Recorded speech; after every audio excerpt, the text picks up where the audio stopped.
Thanks, Mark. We'll go to Tom Petrini from Kins 5. Hey, Coach. Last time around, you mentioned the prospect of the 25th Amendment impeachment. I'm wondering, what are your thoughts on the last couple of days as we're heading toward what's looking like more bipartisan push for impeachment tomorrow? Well, I don't know what you expect me to tell you. I'm not in the Congress. I'm a basketball coach, but as a citizen, what we all watched was horrific, and we all saw the lack of concern and incompetence on the part of our president, which is really sad. And he is what he is, but what that does for our democracy and our country and our standing and our credibility, let alone the safety of all those people in the building, is just enough to fry your brain.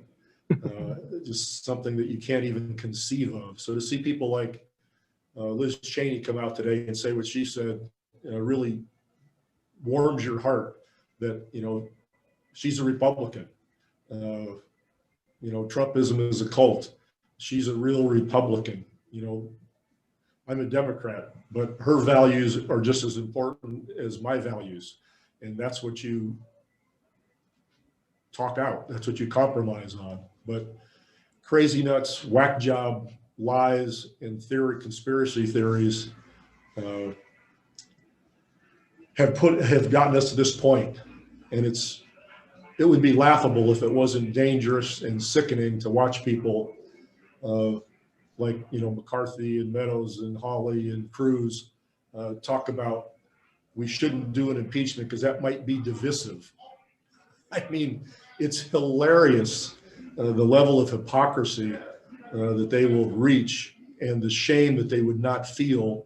And as I said before, they just think we're stupid. They're so full of themselves, so full of hubris, that they actually think that a sane person is going to buy that argument.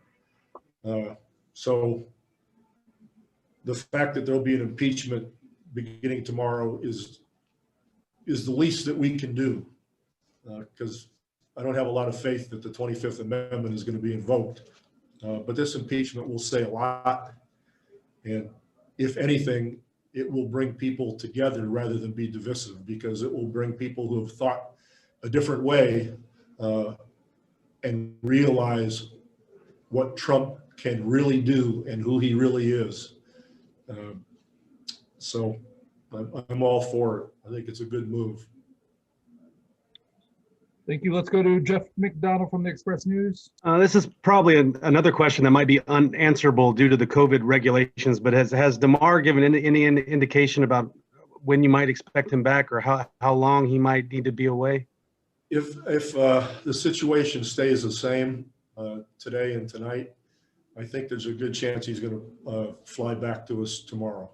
Okay.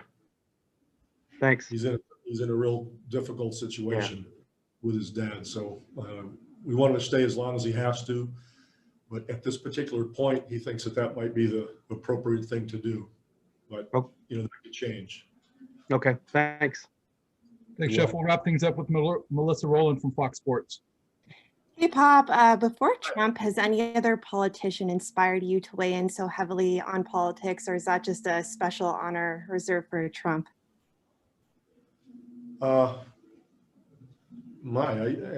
never planned any of that. I just, the day after the election, when people interviewed me, I said he was unfit for a variety of reasons. And even the people who've supported him those 4 years knew he was unfit. They said he was unfit, but they chose to sell their souls for power and prestige and money and position. And this is where it's gotten us. They're just as culpable as he is. He's the head of the snake, so to speak.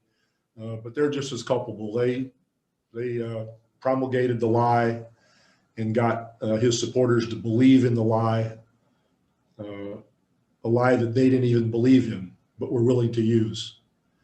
Shameful. Thank you, Coach Pop.